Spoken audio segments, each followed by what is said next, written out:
ketika kita bertemu lalu cukup berelasi cukup lama dengan seseorang, ketika ada perpisahan kita akan merasakan kehilangan, bahkan ada perasaan merana di dalamnya gitu ya, sedih, kehilangan. Kadangkala kalau relasinya begitu dekat, apalagi selama ini dia membuat kita bahagia, kita akan sangat merana kehilangan dia. Sekalipun itu perpisahannya hanya perpisahan jarak, untuk jarak tertentu saja kita bisa merasa sangat sakit, kita bisa sangat sedih kehilangan dia. Kenapa? Karena bagi kita, sekalipun kita tahu ada waktu berjumpa katanya, kemudian akan ada waktunya berpisah, perpisahan selalu akan menyisakan rasa kehilangan. Karena kenapa kita harus diberikan kesempatan untuk berjumpa, kemudian berbagi sukacita ketika satu sisi, satu titik, kok Tuhan mengambil yang membuat kita merasakan sukacita itu. Itu yang membuat kita terguncang, itu yang membuat kita sedih. Biasanya demikian yang terjadi. Itulah sebabnya kita akan merasakan kehilangan luar biasa, kesedihan dan perasaan merana dalamnya. Daud kehilangan anak-anak yang Tuhan sudah berikan kepadanya. Dalam sekejap dia kehilangan semua harta yang dimilikinya. Dalam sekejap ditimpa lagi dengan masalah sakit, kemudian ia ditinggalkan oleh istrinya. Ayub merasakan kehilangan yang luar biasa, bertubi-tubi. Satu kehilangan ditimpa kehilangan lainnya, satu kesedihan ditimpa kesedihan lainnya. Kalau kita merasakan, mungkin kita bisa jadi pasien rumah sakit Durensawit, dan kita akan berjumpa dengan psikiater di sana. Kenapa? Kita pasti terguncang dengan ini semua. Belum lagi ditambah, ini perpisahan yang berbeda-beda Bapak Ibu. Kalau kita perhatikan, kehilangan harta tidak jadi soal gitu ya, bagi kita kehilangan harta tidak jadi soal. Kehilangan anak untuk selamanya, ini kehilangan yang sifatnya abadi, tidak bisa kembali lagi. Lalu ditambah lagi kehilangan istri, ditinggalkan, jarak secara fisik berjauhan. Kemudian ada orang-orang, sahabat-sahabat yang bersama-sama dengan dia, tapi ia pun kehilangan sahabat-sahabatnya. Mengapa? Karena sekalipun sahabat-sahabatnya ada secara fisik di sampingnya, tetapi sahabat-sahabatnya justru menekan dia, menuduh dia, mengatakan dia berdosa, dia bersalah, Tuhan marah. Hatinya sudah kehilangan teman. Sekalipun ada di samping, tapi tidak ada yang mendampingi. Ayub merasakan merana berulang kali dalam hidupnya. Di satu sisi dia bisa merasa, mengapa Tuhan begitu kejam, dan ia menuturkannya. Tapi kemudian ia kembali berefleksi dan menyatakan apa yang kita baca hari ini. Bacaan kita mengingatkan kita, kalau dalam kelemahan Ayub dikuatkan dan diyakinkan, Tuhan tidak akan tinggal diam dalam kesesakannya. Kesesakannya bukan karena Tuhan membencinya, tidak sama sekali. Tuhan masih mencintai dia, masih mengasihi dia, dan Tuhan akan bangkit berpihak padanya dan menyatakan keberpihakannya. Tuhan akan menyatakan pertolongannya secara langsung. Ayub meyakini itu. Mungkin kalau di zaman sekarang, maka Ayub akan menjadikan ini sebagai statusnya, supaya semua orang bisa baca, semua orang bisa lihat keyakinannya. Ia mau menyaksikan itu karena ia percaya Tuhan yang selama ini dekat dengan dia, tidak mungkin mengkhianati dia. Rasa kehilangannya justru membuat ia semakin percaya hanya Tuhan satu-satunya yang dekat dengan dia, yang tidak pernah meninggalkan dia. Dalam rasa kehilangan kita, apalagi kehilangan mereka yang sudah sekian puluh tahun, yang mendidik, nyuapin waktu kecil, yang ajarin ini itu, bahkan ketika punya anak ikut membantu kita mengasuh, ngajarin kita jadi orang tua, jadi mama, ngajarin kita bagaimana menjadi orang tua dan yang menjadi sahabat juga bagi anaknya, bagi cucunya. Tentu bukan perkara yang biasa. Ini kehilangan untuk selamanya dan tidak ada lagi dia. Pasti akan menyisakan rasa sedih, rasa duka. Mama yang tadinya biasanya akan menguatkan, memberitahu apa yang harus dikerjakan, kemudian tidak lagi bisa memberitahu kita apa yang harus kita perbuat. Mama yang jadi penghibur kita ketika kita merasa sesak, lelah, dan bingung, dia akan memberitahu kita apa yang harus diperbuat sambil memeluk kita. Tidak ada. Lalu bagaimana? Bukankah itu hal yang menyakitkan? Ya, itu menyakitkan. Itu tentu menorehkan kesedihan yang dalam. Tapi mari kita ingat, perpisahan ini memperlihatkan kita memang manusia biasa. Tapi perpisahan ini juga bukan karena ada kelalaian, ada kesalahan dari pihak kita. Paling tidak yang saya lihat dalam percakapan dengan Bu Dewi, saya tahu keluarga sudah berusaha mengupayakan pengobatan yang terbaik, sudah berusaha menemani selagi bisa, mengorbankan apa yang harus dikerjakan selagi masih bisa merespon, maka diutamakan ada bersama dengan Mama. Natal wilayah lalu ya yang terjadi seperti itu. Salah satu tanda kalau anak-anak sudah berupaya untuk memberikan yang terbaik. Kadang-kala memang ada hal-hal yang tidak bisa kita duga, yang terjadi begitu saja. Orang yang tadinya tidak sakit apa-apa bisa tiba-tiba karena dia manusia sama seperti kita yang memang tidak kekal. Hanya Tuhan yang kekal. Sekalipun Ia memberikan sukacita dalam hidup kita, tapi sukacitanya tetap terbatas dan bisa hilang.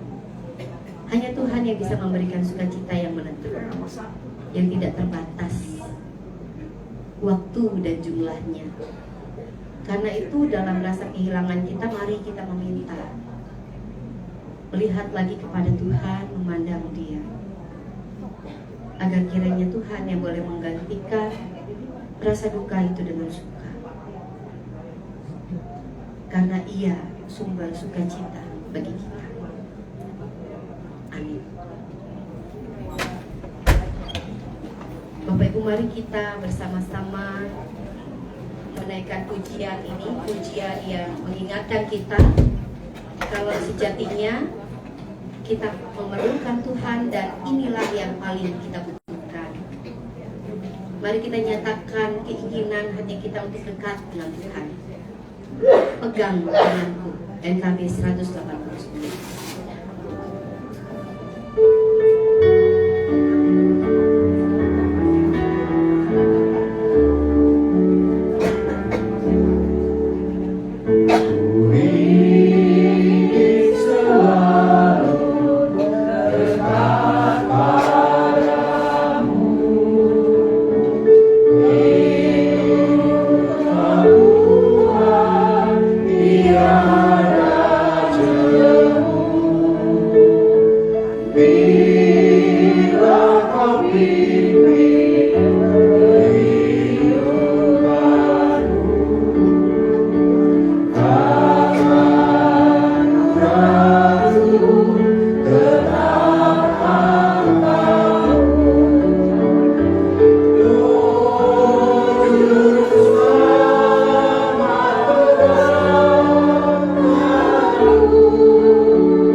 syafaat.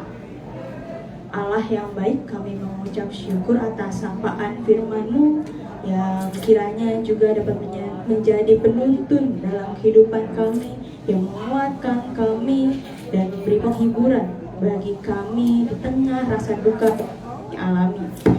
Allah sang penghibur, kami berdoa bagi keluarga di tempat ini, ada rasa sakit, kecewa, duka, bahkan luka akibat peristiwa ditinggalkan ini. Tapi kami tahu Tuhan, Engkau tidak tidur. Engkau tidak membiarkan keluarga di tempat ini terus berlarut dalam kesedihan yang dialami, melainkan Engkau turut campur tangan memberikan kelegaan, kekuatan, serta harapan bagi keluarga yang berduka di tempat ini. Kami juga berdoa bagi seluruh proses acara kedukaan, termasuk acara adat yang dilangsungkan setelah ini. Kiranya Engkau yang memberikan kelancaran sampai selesai. Ya Allah, berikan juga keluarga di tempat ini kesehatan, khususnya bagi Ibu Debbie yang tengah menjalani proses pemulihan di tengah kelemahan tubuh yang dialami, agar keluarga di tempat ini juga dapat menjalani kehidupan yang baik selanjutnya. Pakai juga kami ya Tuhan yang hadir di tempat ini sebagai perantara-Mu, sebagai sarana-Mu yang memberikan penghiburan bagi keluarga yang berduka. Ya Tuhan, inilah doa kami dalam kesesakan dan kerapuhan yang kami alami. Di dalam Kristus kami serahkan doa ini.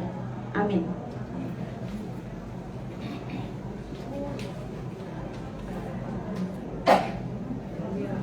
Bapak Ibu, mari kita sama-sama bangkit berdiri.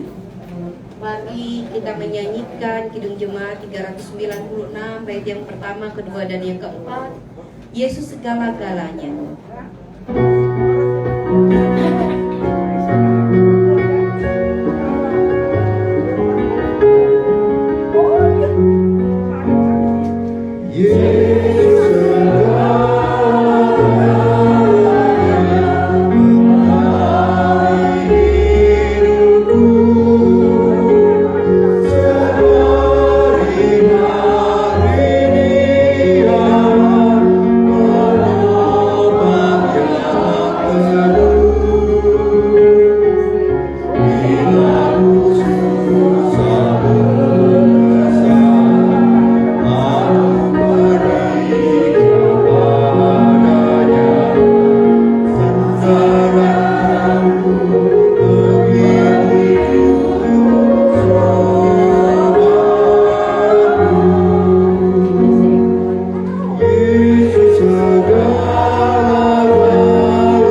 Marilah, kembalilah, lanjutkan hidup saudara dengan berkat.